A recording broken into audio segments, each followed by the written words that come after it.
종합제 TV 시청자 여러분, 7월 12일 오후 3시 37분입니다. 지금 비핵화 회담, 북한의 비핵화 회담이 진척이 안 되고 혼란에 빠진 가장 큰 이유는 비핵화란 용어 때문입니다. 북한은 한반도의 비핵화라고 하는데 그것은 한미동맹 해체를 의미합니다. 핵우산 철거를 의미합니다. 주한미군 철수를 의미합니다. 그런데 미국은 한반도의 비핵화라고 써놓고 그것을 북한의 비핵화라고 이해를 합니다. 북한의 비핵화. 그러니까 비핵화에 대한 해석이 미국이 다르고 북한이 다르고 한국은 또 다른 비핵화의 개념을 갖고 있는 것 같습니다. 각자 따릅니다. 그러니까 똑같은 비핵화를 이야기하더라도 완전히 상반된 개념을 갖고 있으니까 이 회의가 될 리가 없습니다. 드디어 김일성이가 만든 조선반도의 비핵지대화란 이 함정에 미국이 빠지고 말았습니다. 미국이 결정적으로 빠진 것이 싱가포르 회담입니다.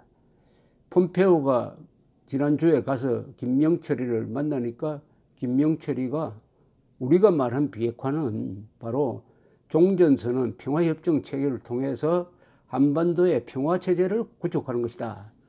그런데 왜 우리 보고 비핵화를 먼저 하라고 하느냐 이렇게 이야기를 하니까 서로 간극을 좁힐 수가 없었습니다. 외무성 대변인 성명으로 폼페오를 향해서 갱스터, 깡패 같은 마음을 갖고 있다라고 직격탄을 날린 것은 이제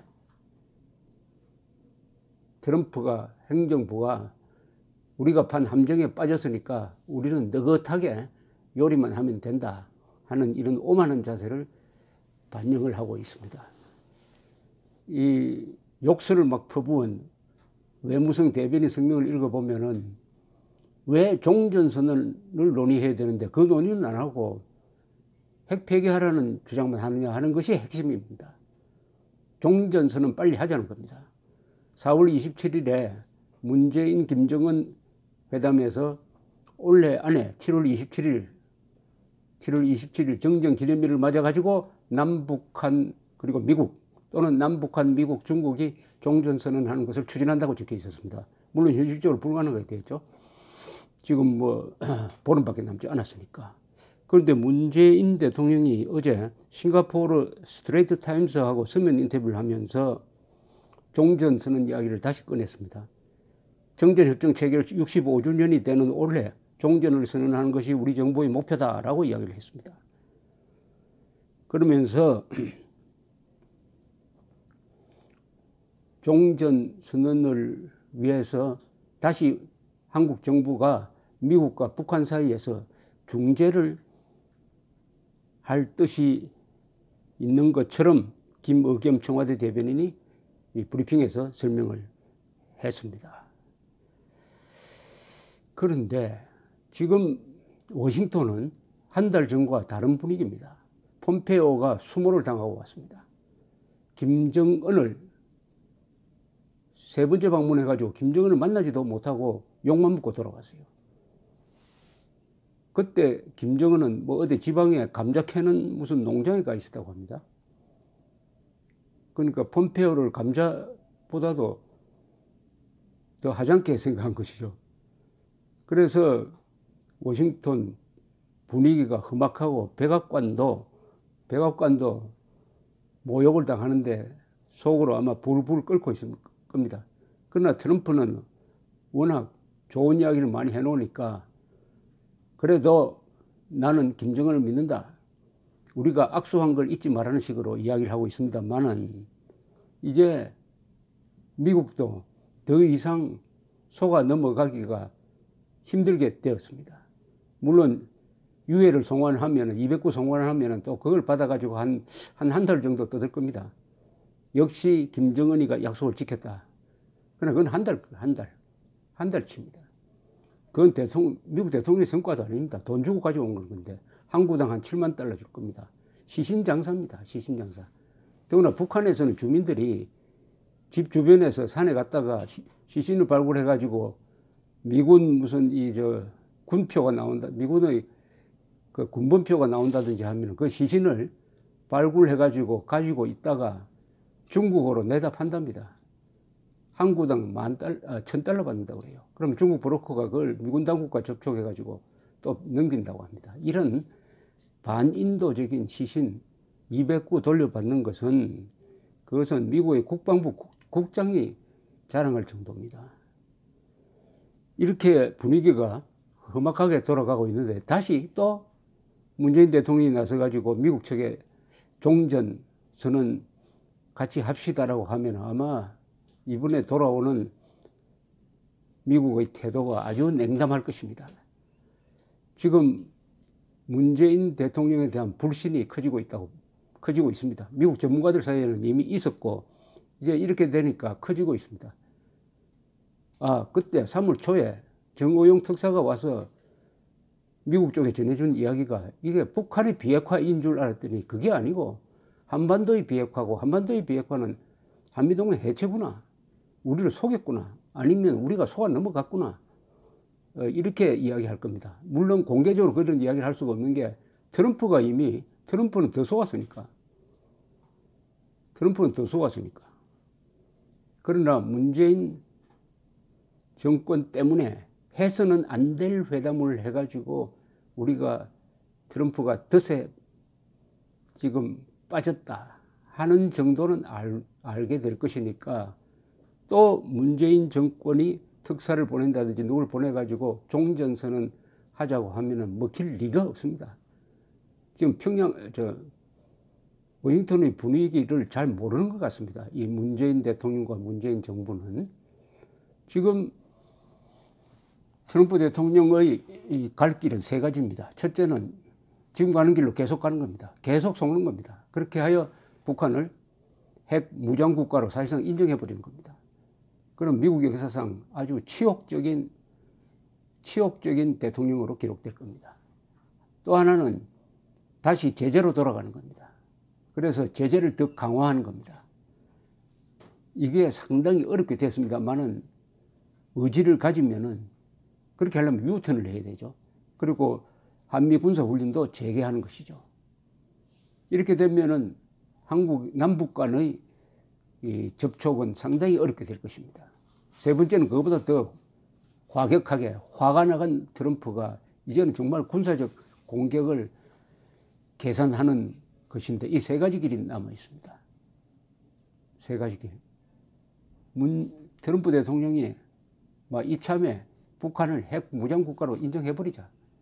한미동맹 해체도 좋다. 이렇게 나오고 싶을지 모르겠지만은 그것이 가능할지는 저는 의문입니다. 이미 미국에서는 이 대북 정책에 개입하는 세력들이 목소리가 너무 커졌습니다. 전문가들, 언론이 이 워싱턴 포스트와 뉴욕 타임즈는 과거에는 대북 유화론자들이었습니다. 그런데 트럼프가 더 과격하게 나오니까 이제는 워싱턴 포스트와 CNN과 이 뉴욕 타임스가 상당히 보수적 입장에서 트럼프를 비판하고 있습니다. 민주당도 거기에 가세하고 있고 공화당의 맥케인 같은 전통적인 강경론자들이 또 비판으로 돌고 있습니다. 트럼프 또한 이게 이제는 표가 안 되겠구나, 오히려 부담이 되겠구나라고 느끼게 될 것이라고 생각합니다. 그러면은 북한에 대해서 이제는 미국이 냉담하게 될 것입니다. 그럼 이게 과거로 다시 돌아가는 겁니다. 과거로 다시 돌아가요. 과거로 돌아간다면은 문재인, 김정은의 밀월 관계도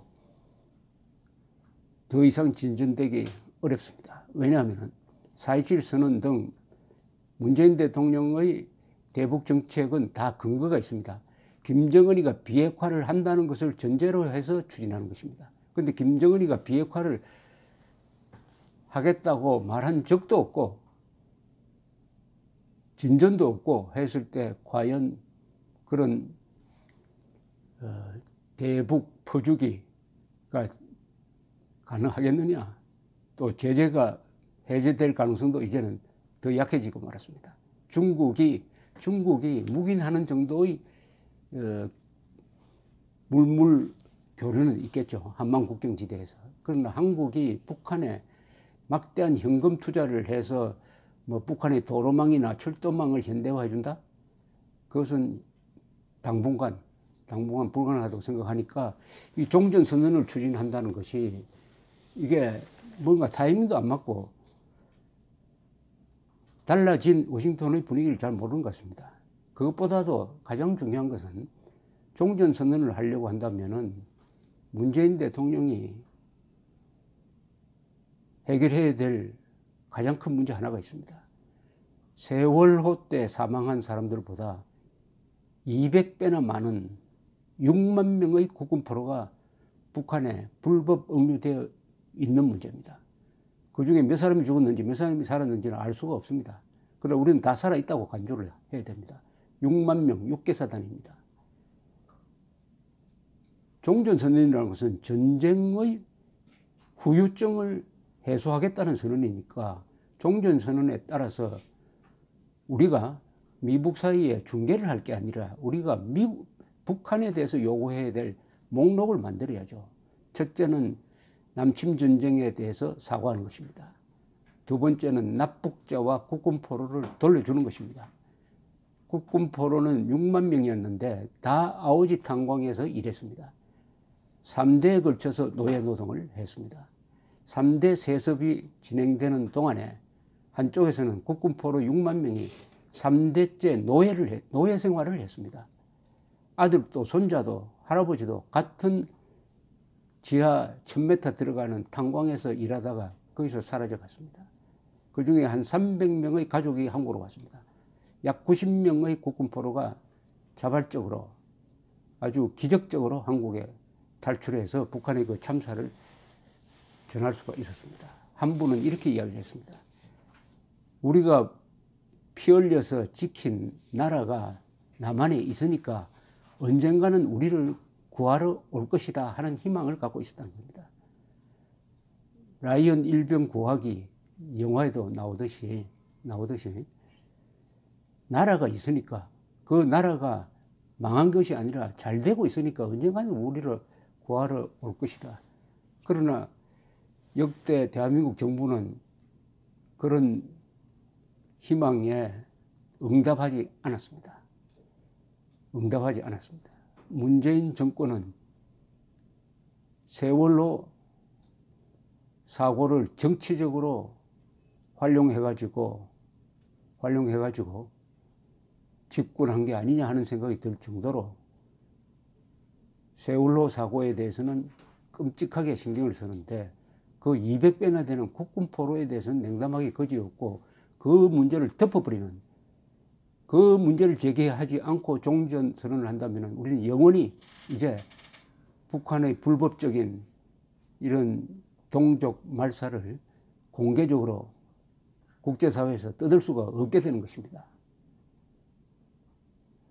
문재인 대통령이 더구나 북한에서 내려온 분이니까 저 메르켈처럼, 메르켈 독일 수상은 동독에서 공산주의를 경험했던 사람입니다. 문재인 대통령의 부친은 북한에서 공산주의를 경험했던 사람입니다. 누구보다도 이산가족의 아들로서 누구보다도 국군포로 문제만은 이념을 떠나서 진정성 있게 대해야 합니다. 국군포로 문제를 꺼내기 전에 종전선언 이야기를 꺼내는 것은 나라에 대한, 국군에 대한 예의가 아닙니다. 감사합니다.